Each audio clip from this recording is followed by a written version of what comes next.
Alors pourquoi ce petit son? Parce qu'on va parler de généraux, de hauts gradés, de militaires, on en parle beaucoup ces dernières heures.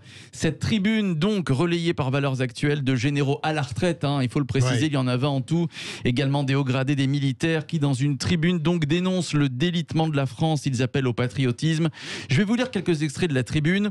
Le délitement donc, disent ces généraux, qui frappe la patrie et qui à travers un certain antiracisme s'affiche dans un seul but, créer sur notre sol un mal-être, voire une haine entre les communautés. Plus loin on peut lire délitement qui avec l'islamisme et les hordes de banlieue entraîne le détachement de multiples parcelles de la nation pour les transformer en territoires soumis à des dogmes contraires à notre constitution. Enfin, délitement car le pouvoir utilise les forces de l'ordre comme agents supplétifs et boucs émissaires face à des Français en gilets jaunes exprimant leur désespoir.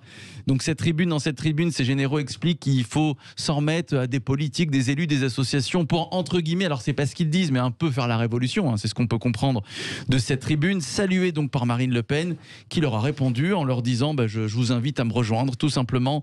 Tribune qui a choqué la gauche, qui demande une réaction du gouvernement, notamment Éric Coquerel ou encore Jean-Luc Mélenchon de la France Insoumise. Est-ce que cette tribune vous choque? Vous votez sur les réseaux sociaux et puis on va vous écouter au 0826 300 300. Tiens, on va commencer par vous, après je demanderai l'avis de Lydia Guirousse, de Jean Dorido et de Philippe Bilger. Frédéric est avec nous, bonsoir Frédéric. Bonsoir à voilà, tous. Arcachon, Frédéric. Quel temps fait-il, Frédéric, à Arcachon? Nous on est sous la pluie, mais ça fait du bien. Bon. Une pluie fine, mais qui est salvatrice, parce que ça commençait vraiment à être poussiéreux. Alors très bien. Voilà. Ça nous fait du bien. Très bien. Alors, est-ce que vous partagez d'une part l'inquiétude de ces généraux en cette tribune, et deuxièmement, est-ce que c'est leur rôle de signer une tribune politique comme ça, ces militaires? Est-ce que ça vous choque? D'abord, je partage leur inquiétude, et je pense que le mot inquiétude est faible, parce que pour l'instant, tout le monde tourne un peu la tête, on ne veut pas voir ce qui se passe. Et si vous voulez, je pense que malheureusement, la grande muette, comme on l'appelle, bien sûr, les militaires d'actifs ne peuvent pas se permettre ce genre, mais l'idée est là. Je pense qu'ils dénoncent un État, ils dénoncent même quelque chose qui, pour moi, ils sont encore très gentils. Vous savez, on n'a qu'à voir ce qui se passe. Regardez encore la semaine dernière et tout ça. Imaginez simplement un peu plus au même moment. Où serait la police? La police est complètement, malheureusement aussi noyautée. Regardez l'histoire de Magnanville. Regardez l'histoire quasiment de la préfecture de police de Paris, où des gens ont été... je ne sais pas comment dire le recrutement. Ouais. Donc vous dites je partage leur constat, c'est ce que vous dites. Je partage leur constat. Est-ce que c'était leur rôle? Est-ce que c'était leur rôle de signer une telle tribune, même s'ils sont à la retraite? Oui. Même je vous dirais il faudrait peut-être plus souvent qu'on essaye d'ouvrir les yeux des gens. Alors forcément avec le Covid maintenant on évacue tous les problèmes, on peut pas. Mais vous savez, malheureusement je pense que le réveil sera difficile. Bon, alors restez avec nous, Frédéric. Philippe Bilger sur cette tribune. Elle ne m'a pas choqué, et d'ailleurs vous auriez pu également, Philippe, faire état d'un passage encore plus inquiétant où il prévoit au pire une guerre civile dans laquelle évidemment l'armée d'actifs pourrait intervenir. Elle ne m'a pas choqué, d'abord vous l'avez rappelé, militaire en retraite. Deuxième élément, elle serait choquante à mon sens si elle ne rejoignait pas un sentiment collectif pour le moins préoccupant dans le pays. Ce qu'ils décrivent peut-être de manière redoutablement lucide dans cette tribune, c'est quelque chose que le commun des citoyens, la preuve notre auditeur, reconnaît comme légitime. Et dernier élément, je trouve qu'on exagère un petit peu à l'égard du Rassemblement national lorsque, à chaque fois qu'il y a un groupe qui se plaint de quelque chose ou que le Rassemblement national déplore quelque chose qui s'est produit, on dit immédiatement il l'instrumentalise. Gabriel Attal parle des vautours. Mais on a encore le droit, lorsqu'on n'est pas d'accord avec une politique, et en ce qui me concerne c'est clair, non régalienne d'Emmanuel Macron, de critiquer cette politique. Et donc s'il faut, j'admets bien sûr être un vautour si ça consiste à critiquer à la suite par exemple d'une lettre, ou pire, à Rambouillet. Ouais.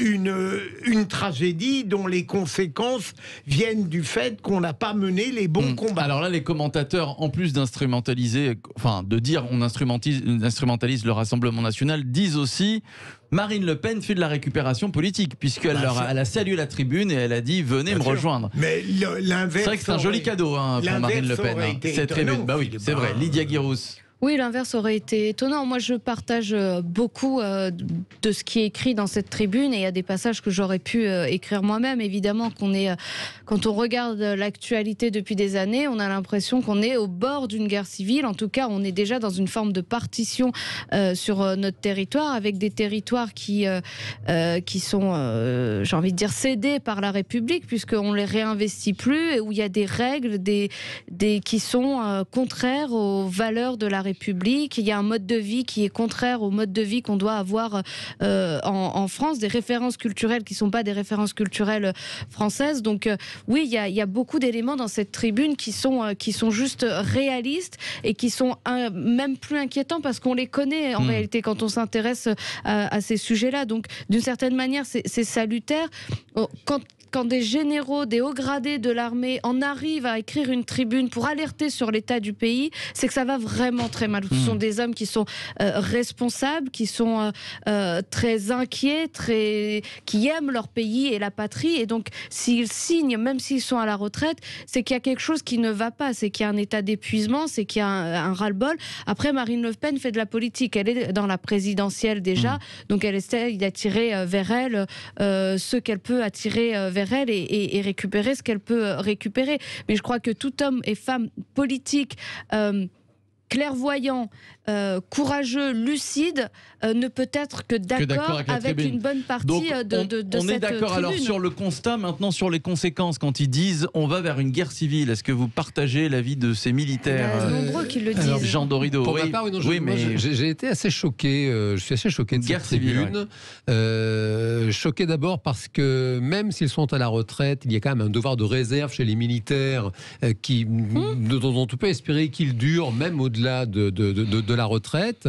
Et je trouve que ça. Pourquoi? Parce qu'ils peuvent être mobilisés, c'est ça, hein. Oui, puis c'est aussi pour ça. Une espèce de posture, quoi. Voilà, le type a servi la France toute sa vie, il a un devoir de réserve. Les militaires n'avaient pas le droit de vote il n'y a pas si longtemps que ça, parce qu'ils sont là pour obéir à l'État. Là-dessus, c'est choquant. Choqué aussi par le choix du journal. Valeurs Actuelles est un journal très à droite. Ouais. Et pour une tribune qui est censée, si j'ai bien compris l'esprit, rassembler les Français, c'est déjà finalement Alors, je crois que c'est Valeurs Actuelles qui a décidé de relayer la tribune. Vous savez, Manuel Valls, c'est un homme de gauche, il s'est exprimé dans Valeurs Actuelles. Ça, je n'en sais rien. J'aime croire que des militaires, quand même, de ce rang-là, il y a des généraux à la retraite, ont quand même la possibilité de publier une tribune. Dans Le Monde, dans le. On a eu la PHP l'autre jour qui a publié 40 médecins dans le JDD. J'espère que aussi. Ils auraient pu dans une revue technique. Non, mais c'est-à-dire qu'on ne va pas refaire le film, ils ne l'ont pas fait. Une revue spécialisée, il a raison, Philippe. Ils n'ont peut-être pas eu la possibilité de le faire. Et le silence. À la rigueur, le Figaro. Et le silence par rapport, effectivement, Madame Le Pen, Lydia a raison, elle fait de la politique. Alors elle dit voilà, venez me rejoindre. Et pas de réaction. Donc s'ils veulent faire de la politique, qu'ils en fassent. Ils ont le droit. En général, en fait, il a le droit. Elles ont été moins relayées que le reste. Un politique a accusé Marine Le Pen, bien sûr. D'accord, je parle de la réaction des signataires de cette tribune, qui finalement n'ont pas réagi. Madame Le Pen leur dit venez me rejoindre.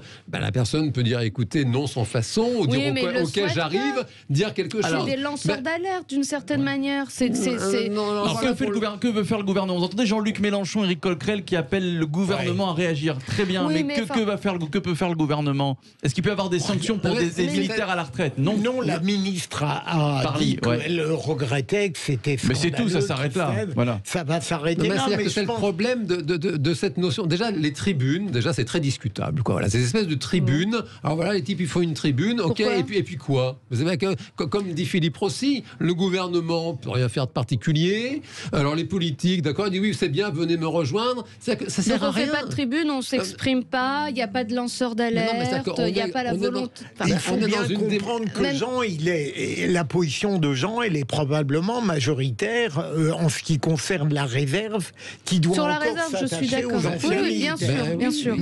Mais la tribune, Jean, je ne ferai pas le même reproche à cette tribune que celui que je fais aux pétitions en général. Une tribune, on a une vingtaine d'anciens militaires qui éprouvent le besoin d'exprimer leur angoisse au sujet de l'état de la France. J'ai tendance à considérer, mais peut-être ai-je tort, que l'importance du sujet justifie cette très légère transgression. On vous posait cette question sur Twitter, sur YouTube, des militaires qui signent une tribune politique. Cette tribune, est-ce que ça vous choque? Eh bien, vous n'êtes pas choqués, hein, tout comme Lydia et Philippe Bilger en tout cas.